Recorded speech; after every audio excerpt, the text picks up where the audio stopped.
¿Qué tal, mis amados hermanos? Estamos una vez más en un día miércoles, pero desde una locación distinta, desde un lugar diferente, para poder compartir con ustedes la palabra del Señor en este tiempo. Diferente porque, como he informado a los hermanos de mi iglesia, estoy en casa de mi madre, compartiendo con ella. He estado muy delicada de salud estos días, así que por esa razón estoy acá. Pero compartir la palabra del Señor siempre y es tiempo y siempre es oportuno. Así es que en este día miércoles estoy grabando este estudio para que ustedes puedan mantenerlo. Y estamos estudiando la carta del apóstol Pablo a los tesalonicenses. Y es una carta, vamos a mirar el capítulo 5 hoy día, que nos invita a reflexionar. Y en él encontramos este hecho de que nos invita a pensar, a reflexionar en lo que la palabra de Dios tiene para cada uno de nosotros. Así es que les invito a orar para que comencemos nuestro estudio de hoy día. Señor, en el nombre de Jesús nos inclinamos en tu presencia en esta hora y te rogamos que tu gracia maravillosa sea sobre nosotros, que tú nos dirijas y que lo que hagamos en este tiempo de estudio, Señor, al compartir con mis hermanos tu palabra, esta pueda llegar al corazón de cada uno de ellos. Que tu nombre sea glorificado en sus vidas cada día, en el nombre precioso de Jesús. Amén y amén. Bueno, la palabra de Dios para nosotros hoy día nos desafía a que nosotros podamos estar siempre preocupados de lo que la palabra del Señor nos enseña. Un llamado, en este capítulo nos vamos a encontrar con un llamado de Dios a estar alertas. Los cristianos estamos expectantes, diría yo, de lo que es el retorno, el regreso, la venida del Señor. Estamos expectantes hasta eso y debemos estar alerta. Como he dicho en otros momentos, los tiempos, los momentos han de ayudarnos a entender que el tiempo es este y que nosotros debemos aguardar la venida del Señor estando atentos. Y este día del Señor es un día que a nosotros nos mantiene en alerta y que no debiera sorprendernos, que no debiera inquietarnos tanto, sino que muy por el contrario, debiéramos estar constantemente preparados. Ahora, fíjese que la expresión del día del Señor que aparece en este primer texto dice: acerca de los tiempos y de las ocasiones, no tenéis necesidad, hermano, de que yo os escriba. Estos tiempos, ¿no es cierto? Ustedes saben que en el idioma original hay dos palabras para tiempo. Una que tiene que ver con el cronos, ¿no? Que obtenemos nuestra palabra cronología, ¿no?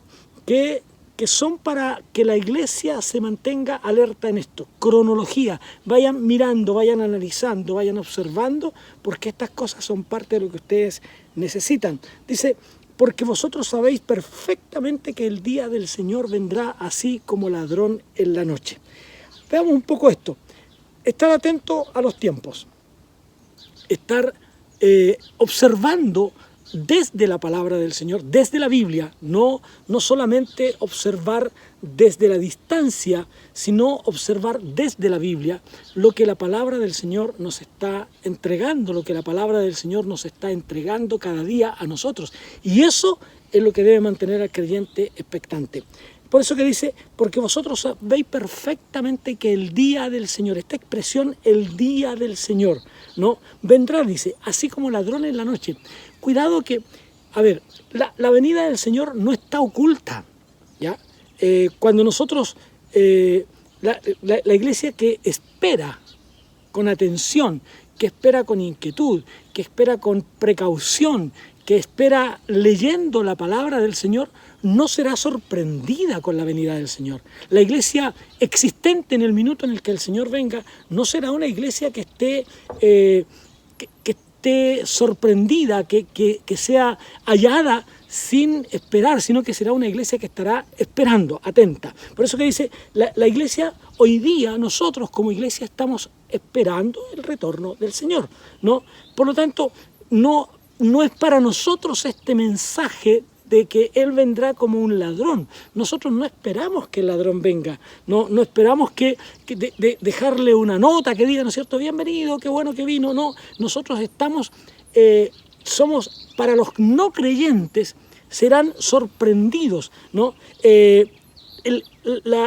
Jesús vendrá como, no como un ladrón para la noche, no como un ladrón para la iglesia. Él no viene para sorprender a la iglesia, sino que si nosotros somos capaces de entender los acontecimientos y de mirar cómo el mundo se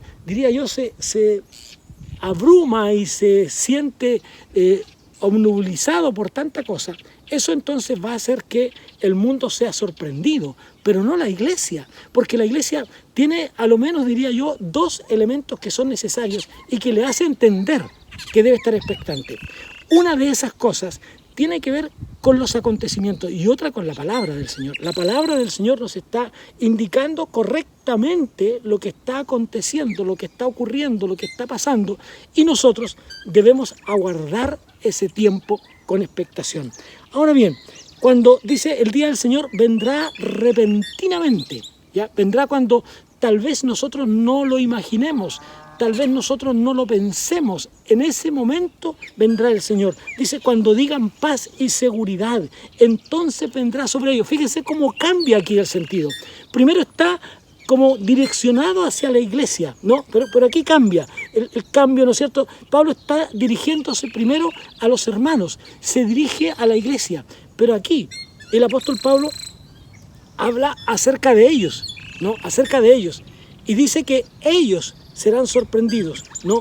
Cambia este sentido de lo que nosotros estamos viendo y de lo que nosotros estamos analizando. Por lo tanto, eso debe mantenernos en esa preocupación constante de que la palabra de Dios es real, es verdad para nosotros. Entonces, se da cuenta que hay un cambio aquí, ¿no? Que hay algo que se transforma. Entonces, dice que el día del Señor vendrá, que después de este gran reino, ¿no es cierto?, milenario, como algunos lo esperamos. Pero vamos a avanzar un poco más. Y dice el versículo 3, cuando digan paz y seguridad. Es decir, para el mundo, cuando el mundo sienta que ellos pueden manejarlo todo. Fíjense que hoy día hay gobiernos, hay personas, hay presidentes, hay naciones que pretenden gobernar el mundo en el que están y que creen que ellos son capaces de gobernar el mundo. Y por lo tanto, ellos sienten cierta paz, cierta tranquilidad, cierta seguridad. Ellos no tienen temores, ellos no tienen miedos. ¿Por qué? Porque se sienten seguros en su hábitat, en el lugar donde ellos se encuentran. Pero cuando ellos menos lo piensen, cuando ellos menos preparados estén, ¿no es cierto?, ellos no van a esperar, ¿no? La gran mentira del diablo es que y que veremos después en 2 de Tesalonicenses, ¿no? Será esta promesa de aparente paz. El diablo promete paz, pero una paz que no la encontrarán. Una paz que no existe sin Dios, una paz que no existe sin que nosotros tengamos al Señor. Por eso que el mismo Señor Jesús dice, mi paz les dejo, mi paz. Pero esa paz está ofrecida ¿a quién? A la iglesia del Señor. Mi paz os dejo, mi paz os doy. No se turbe vuestro corazón. Creéis en Dios. Creed también en mí, dice el Señor. En la casa de mi Padre muchas moradas hay. Entonces, tranquilos, confíen. Yo les doy mi paz, pero la paz del Señor es para los que creen en Él, para los que esperan con seguridad, con tranquilidad, el retorno de la venida del Señor. Para los que aguardan el regreso del Señor, para ellos es la paz, no para cualquier persona, no para cualquier ciudadano, sino para los que esperan la paz. Pero luego entonces los textos dicen, pero vosotros hermanos, no estáis en tinieblas para que aquel día os sorprenda como ladrón. Ustedes no están en desconocimiento, esa es la idea. Para ustedes esto no está oculto, ustedes saben que el día del Señor viene. No, esto no es para ustedes, porque todos vosotros sois hijos de luz del día, ¿no? No somos de la noche ni de las tinieblas, dice el texto. Entonces, cuando el Señor venga por la iglesia, acontecerán estas cosas. El Señor viene por su iglesia y por lo tanto ocurren dos cosas. Por un lado, cuando el Señor venga, ¿no es cierto?, terminará, acabará, será concluida la gracia de Dios. No habrá más gracia. ¿No? Ya no vendrá, como hemos dicho muchas veces los predicadores, el Señor no vendrá para anunciarnos paz y tranquilidad. El Señor vendrá para juzgar al mundo. Entonces, por lo tanto, cuando Él venga por nosotros, por la iglesia del Señor, dará por concluido, dará por terminado, dará por acabado el día de la gracia. La gracia se acabará y comenzará, por supuesto, el día del Señor. Este día en el que Él juzgará a su pueblo, en el que Él juzgará a su iglesia, en el que Él juzgará a todo aquel que no ha querido creer en Él. Entonces, esto tiene que estar en el consciente de la gente, ¿no? Como dice el texto 4, pero vosotros, hermanos, ustedes no están en tinieblas, no vivan como en tinieblas, ustedes no están hechos para eso, ustedes son la iglesia del Señor, ustedes son el pueblo de Dios, que ese día no los sorprenda como ladrón. Por lo tanto, ¿por qué no podría sorprendernos? ¿Por qué no? Bueno, porque los que habrán muerto habrán resucitado, y los que no, cuando el Señor venga, seremos llevados con Él, ¿no? E iremos al encuentro del Señor. Encontramos al Señor cuando Él dice que con voz de arcángel, con voz de mando, descenderá del cielo y llevará a su iglesia, ¿no?, a los que han creído en Él, a los que han confiado en Él, a los que han esperado en Él, ¿ya? Y el texto 5 nos afirma que nosotros somos hijos de luz. Somos hijos de la luz. En otras palabras, ustedes son distintos, ¿no? Así es que ustedes son de la iglesia del futuro, de la iglesia del futuro. Ustedes no son de la hora, ustedes no son del hoy, ustedes son de la iglesia del futuro, esa iglesia que el Señor viene a buscar. Entonces, cuando llegue el día del Señor, usted y yo vamos a estar ahí, cuando el Señor termine con ellos y pase todo aquello. Ahora bien, por eso que Pablo dice entonces, luego en el versículo 6, por tanto no durmamos como los demás, sino vigilemos y seamos sobrios, ¿no? Pablo está diciendo, en vista del hecho, en razón de que el Señor viene por su iglesia, ustedes estén tranquilos, pero estén atentos, ¿ya? No anden haciendo, diría yo, cuando habla de esta prudencia, ¿no es cierto?, este ser sobrios, que podría tener varios significados, es decir, manténganse tranquilos, no como esto cuando la gente usa estimulantes, sino que hayan ustedes paz, tranquilos, ¿no? Es cierto que el mundo hoy día se nos desmorona, y cuando dialogamos, cuando conversamos en las familias, con los amigos, y pensamos, oye, pero ¿cómo va a ser esto? ¿Cómo va a ocurrir esto? Y nos atemoriza lo que pueda ocurrir con el mundo para nuestros nietos, nos atemoriza lo que puede ocurrir con el mundo para nuestros hijos, nos atemoriza todo eso. Pero hermanos míos, sed sobrios, dice Pablo. no van a venir mejores tiempos. Hermanos amados, los mejores tiempos no vienen porque nosotros elijamos a una u otra persona como presidente, en el caso nuestro en Chile, que elijamos a uno u a otros como presidente de la nación. Es cierto que unos podrían ser más ineptos que otros, pero la paz viene de Dios. La bonanza viene de parte de Dios. La paz viene de aquel que nos dio la vida, de aquel que nos dio todo lo que nosotros tenemos, todo lo que nosotros somos, todo lo que nosotros podamos ver. Entonces, este ser sobrios tiene estos significados. Hay que estar tranquilos, hay que esperar con tranquilidad, ¿no? El Hijo de Dios ha de permanecer alerta, sobrio, alerta. ¿Por qué? Porque estos acontecimientos tendrán lugar cuando las cosas vayan aconteciendo cada vez de mal en peor. Pero también tenemos que leer cuando el regreso del Señor dice que el Evangelio del Señor será predicado en todo el mundo. Será predicado en todo el mundo. Ahora bien, luego los textos siguientes, 7 y 8, dice: pues los que duermen, de noche duermen, y los que se embriagan, de noche se embriagan. Pero nosotros que somos del día, seamos sobrios, habiéndonos vestido con la coraza de la fe y del amor y con la esperanza de salvación como casco. Fíjese qué interesante. El apóstol Pablo menciona aquí algunos elementos que nos vuelve a repetir, ¿no? Dice: ustedes se han vestido con la coraza de la fe y del amor. Con la coraza de la fe y del amor y con la esperanza de salvación como casco. La coraza, ¿no es cierto?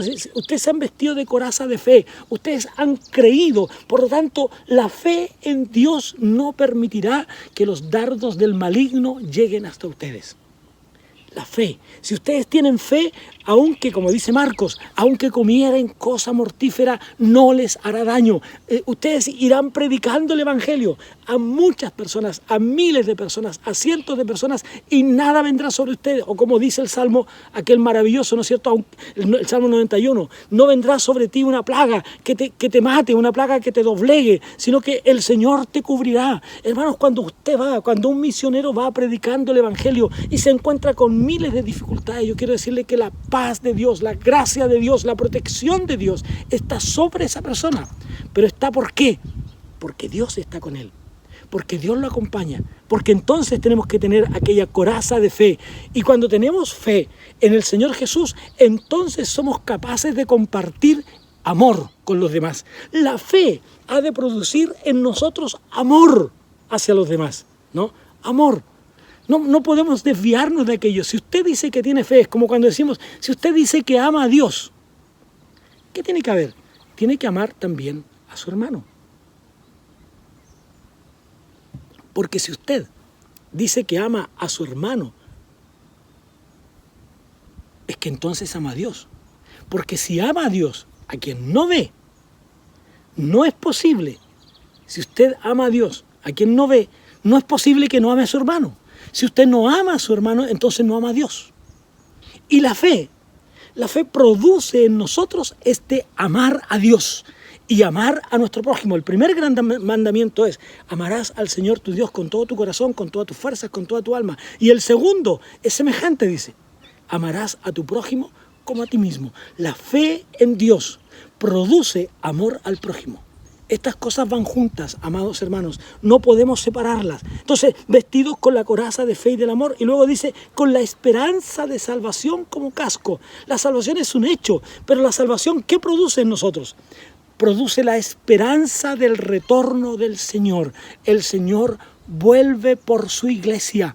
El Señor vuelve por nosotros. ¿Para qué? Para llevarnos con Él a las moradas celestiales. El Señor vuelve por su iglesia. El Señor vuelve por usted. El Señor vuelve por mí. Y por lo tanto tenemos que estar acostumbrados a ellos. Entonces, fe, esperanza y amor. Fíjese que el apóstol Pablo parece ser que estas palabras lo tenían cautivado.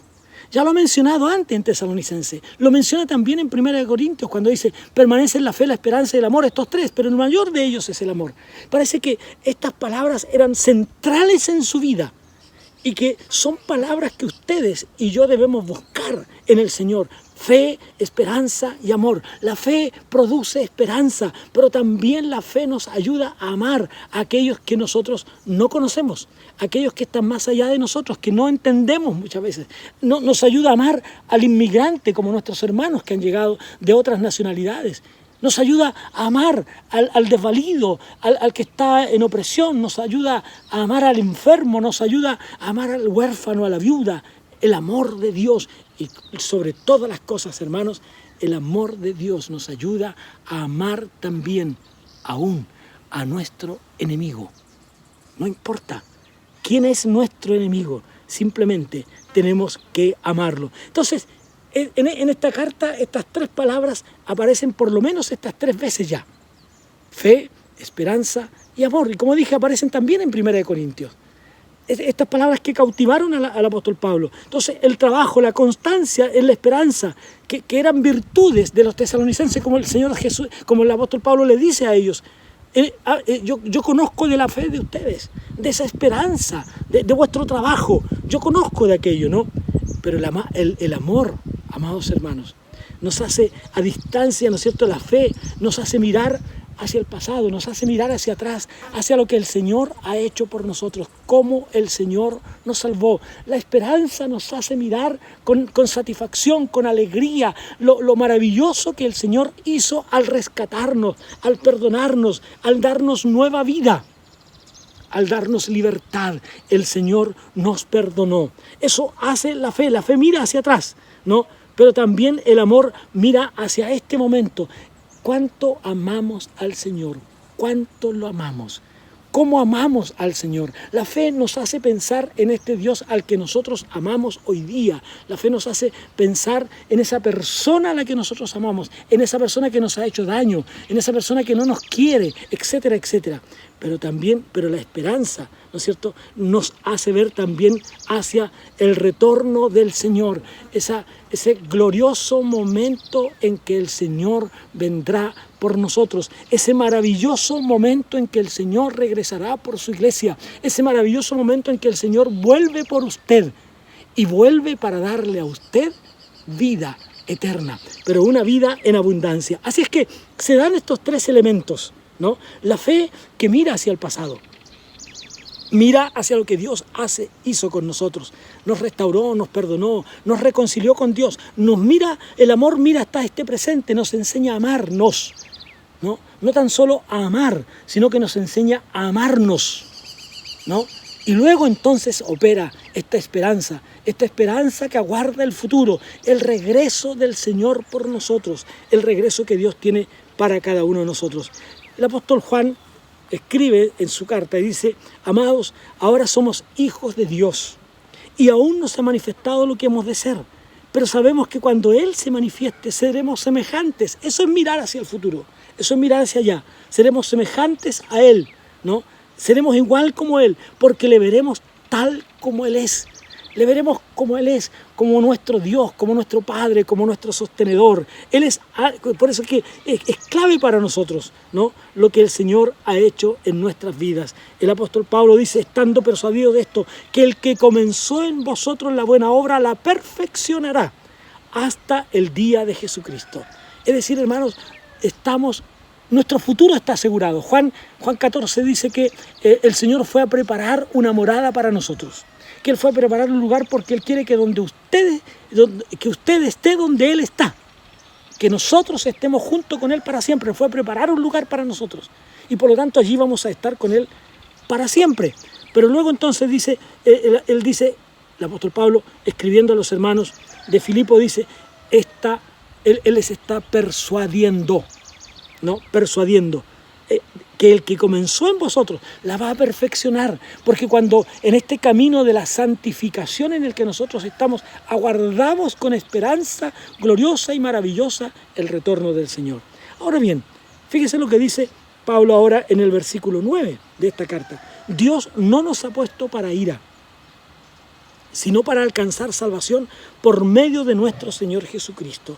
Dios no nos ha puesto para ira. ¿No nos ha puesto para qué? Esta afirmación tiene que ser, diría yo, entendida en su perfecta expresión, ¿no? ¿Para qué? No es ira para los que creen, porque la ira de Dios vendrá sobre los que no creen. Hermanos, nosotros no creemos en un Dios que se enoja, en un Dios que nos juzgará y nos castigará. Nosotros creemos en un Dios que nos perdonó y que nos ha dado vida eterna y que nos dará vida eterna. Ahora, alguien podría preguntar, ¿cree usted que Dios va a venir por su iglesia? Por supuesto que sí.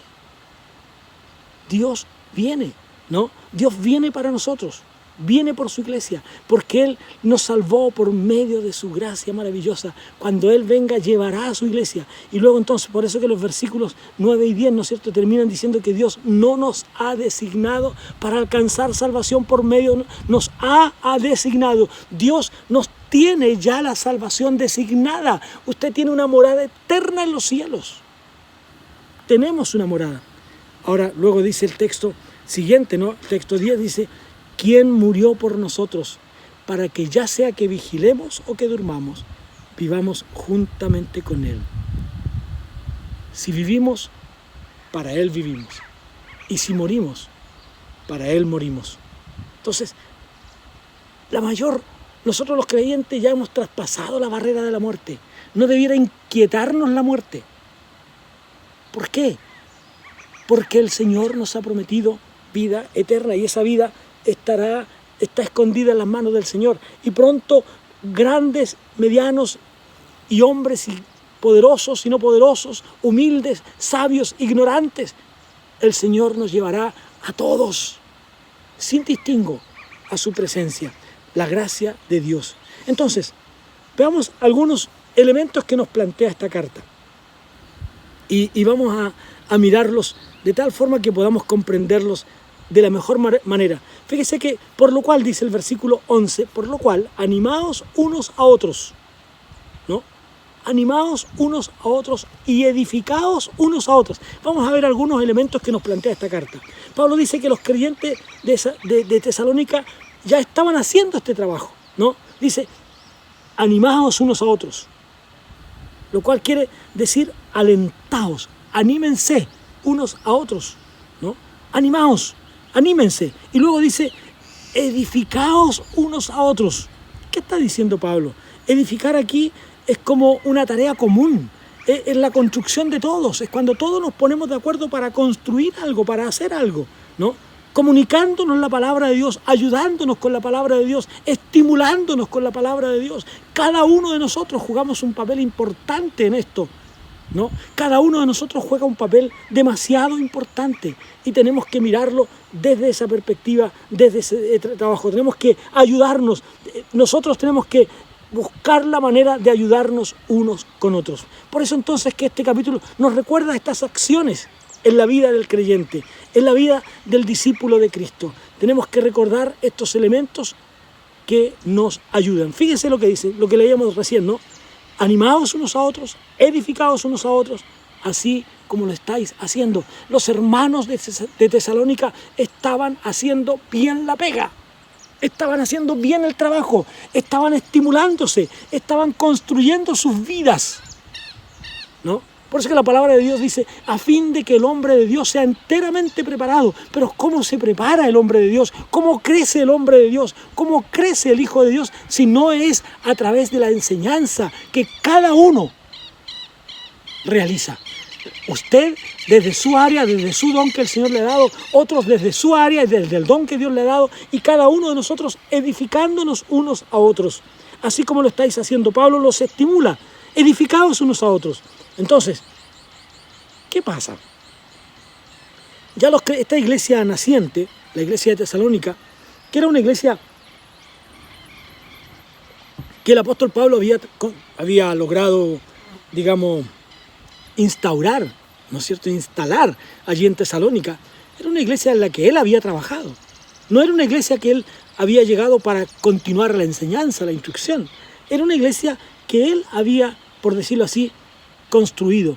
Pero ahora los hermanos, aún siendo nuevos, empezaron a descubrir cómo es esto de que cada uno, por eso que va a decir algo interesante después, ¿no? Cómo los hermanos comienzan a recibir los dones, como una iglesia naciente ¿Cómo una iglesia que está comenzando puede nutrirse, puede alimentarse, puede sostenerse, puede animarse, cuando en realidad no había allí ningún creyente? Ya incluso el mismo apóstol Pablo no estaba, ¿no? Pero él dice, hermanos míos, por eso que dice después, os rogamos, hermanos, que reconozcáis a los que trabajan entre vosotros y os presiden en el Señor y os amonestan, tenedlos en mucha estima y el amor por causa de su obra, tened paz entre nosotros.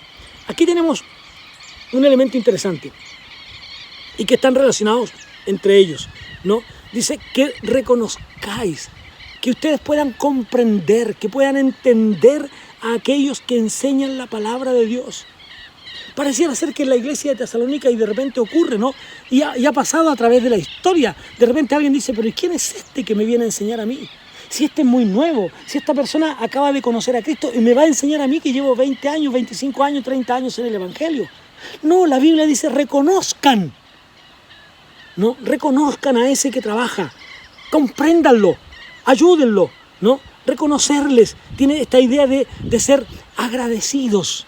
Den gracias al Señor, porque ese hermano, esa hermana que tal vez tiene 15 años, tiene 10 años, tiene 5 años en el Evangelio, la gracia de Dios ha venido sobre él y él puede ahora compartir la palabra del Señor. Agradezcan, ¿no? Agradezcan. Pablo los había ganado para Cristo, Pablo les había enseñado el Evangelio y por lo tanto ahora ellos tenían también que recibirlo y proclamarlo a los demás, ¿no? No había allí creyentes, eso es lo que dice el capítulo 17 del libro de los Hechos. Entonces, cada creyente recibe un don cuando es salvo. Hermanos, busque su don. Busque el don que Dios le ha dado. No lo descuide, porque Dios le ha entregado un don para que usted lo trabaje para la gloria del Señor. Así es que no es menor entonces pensar, ayuden, sean agradecidos, agradezcan, reconozcan. Ahora aparece otra palabra, tenerlos en mucha estima y amor por causa de su obra. Ténganlo en mucha estima. Siempre estamos diciendo que amamos a aquellas personas que también aman la palabra del Señor. ¿Por qué? Porque al amar la palabra del Señor llegamos a relacionarnos con ellos, llegamos a compartir con ellos. Tenemos que amar la palabra de Dios. Entonces, ténganlo. Después dice simplemente, tened paz entre vosotros. Y todo esto viene junto como un solo paquete, digamos entonces, ¿no? Tened paz, tened paz. Fíjese como una sola cosa. Todo esto que hemos mencionado, ¿no? Reconózcanlo, ténganlo en mucha estima, sean agradecidos, pero tengan paz en todo momento con ellos y con ustedes. Tened paz entre vosotros. Le había dicho antes que ellos eran trabajadores de la paz. Pero ahora le dice, tened paz.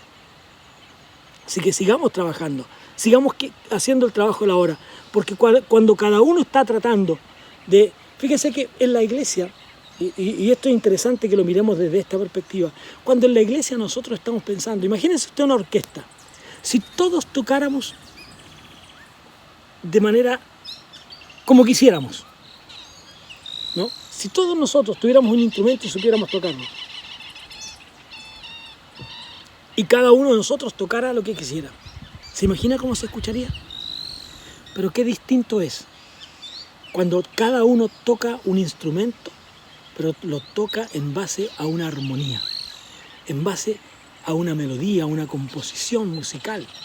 Es distinto, se escucha armonioso, se escucha bien, no hay un ruido ensordecedor, es al revés, hay algo que nos llama la atención, hay algo que a nosotros nos produce gozo y alegría y nos produce bendición en nuestra vida. Entonces tenemos que hacerlo de esa manera, que produzca armonía, que produzca armonía. Ahora bien, el texto 14 dice, también os rogamos, hermanos, que amonestéis a los ociosos, que alentéis a los de poco ánimo, que sostengáis a los débiles, que seáis pacientes para con todo.